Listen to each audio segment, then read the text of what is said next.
So how am I going to introduce this topic of God's timing? The best place to start it, oddly enough, is, since part 9 was on Yapping Book of Daniel, you're going to have gone through all that to hear what was said about Daniel 12. But that's really the best place to key off on God's timing, and then lead into how the Jewish calendar is wrong. God's timing in Daniel 12 is based on a 365.25 day year. In other words, it's solar. God's calendar that he instituted at the Exodus in Exodus 12 is a solar fixed calendar because it's based on Israel's birthday. Israel's birthday is supposed to be the 14th day of the first month every year. Okay? The anniversary is to be celebrated as Passover. Okay? So by sundown you have to slay the lamb, and at sundown you have to start eating. That's what Exodus 12 is all about. So God instituted a fixed solar calendar in contrast to all the pagan calendars out there, which were based on celebrating the new moon. It's not that the new moon festivals didn't keep occurring, but they were not determinative of the calendar. So if you don't know how to count your days in the tribulation based on a solar calendar, you're going to get in trouble. So that's why Daniel 12 reads as it does. You got 2 clauses in there, and they're both telling you your exit window, when to get out before the Great Tribulation, the last 3.5 years, is going to snare you. Because people will be in Jerusalem at that point, because the temple will be rebuilt but not authorized by God, but people will think God authorized it, so the Jews will be crammed into Israel, even more than they are now. And so this is how you know your exit window. And if you do not know that you have to calculate it based on solar years, you're going to screw it up. Now God knows that we don't pay attention to his word. So he's giving us an exact number of days, just like he did in Daniel 8. Because the calendar got screwed up then too. And that time by Antiochus, because Antiochus took over the temple. But this time, it's because people aren't paying attention. So God says, listen, you take 365.25, you multiply it by 7, and then you subtract 1,335 days. And you get out at that point. Now, you're going to know how many days that is, because first of all, you take 365.25, you multiply it by 7, and that gives you 2,556.75 days.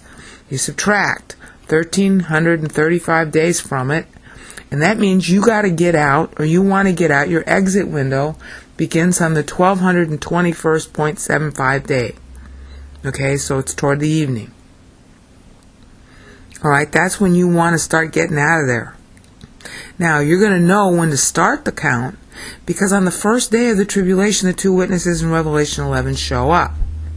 And they're going to be able to talk for 1,260 days. So right there, and it's giving you the number of days.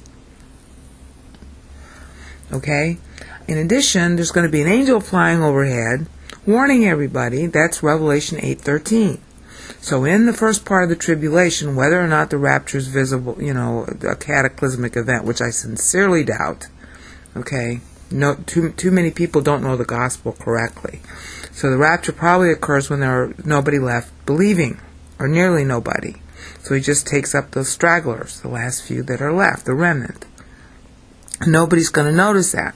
So God does a really dramatic thing. He has an eagle, it says eagle, but it means angel, flying in heaven in Revelation 8:13. Hey, gospel, be careful, time is bad, whoa. Okay?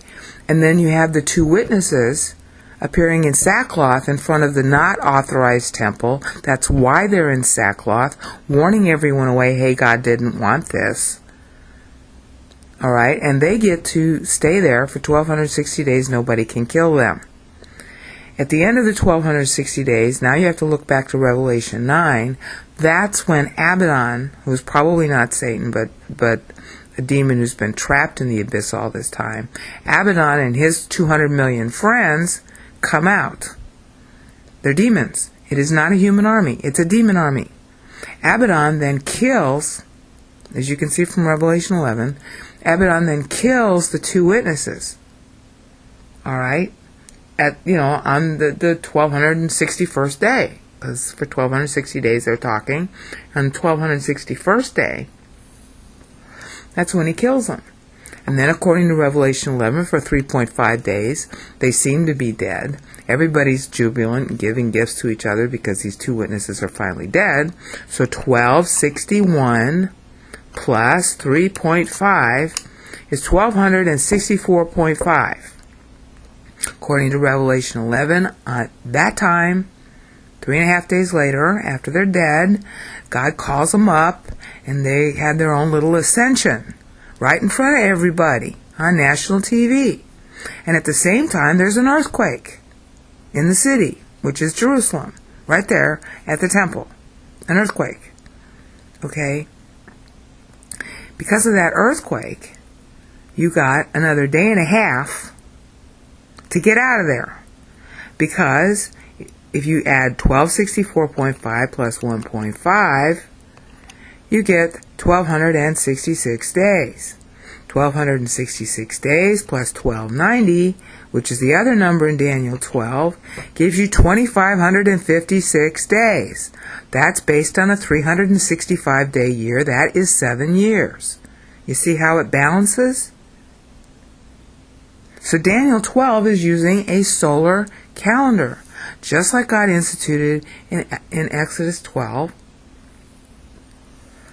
and just like David coordinated in 1 Chronicles 24. David's priestly courses are 24.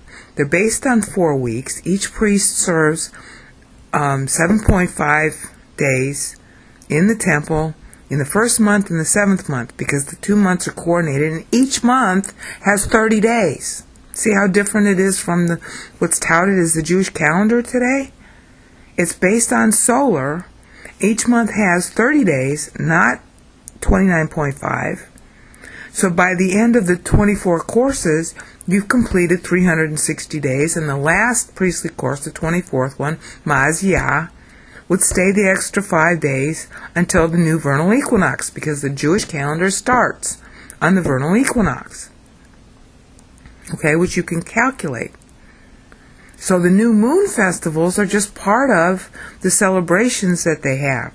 The new moons do not determine when the month begins. Rosh Chodesh means the first of the month for Israel. It used to be, its origin, its etymological origin is new moon, because the pagans based their months on new moons. The Jews were not going to be like the pagans, so they weren't supposed to do that.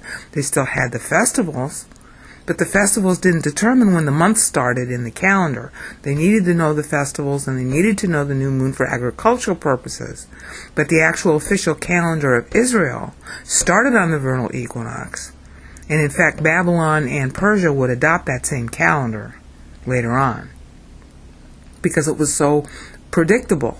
That way Israel was always celebrating the Exodus, the anniversary of her birth, on the right day, every year. That was the plan.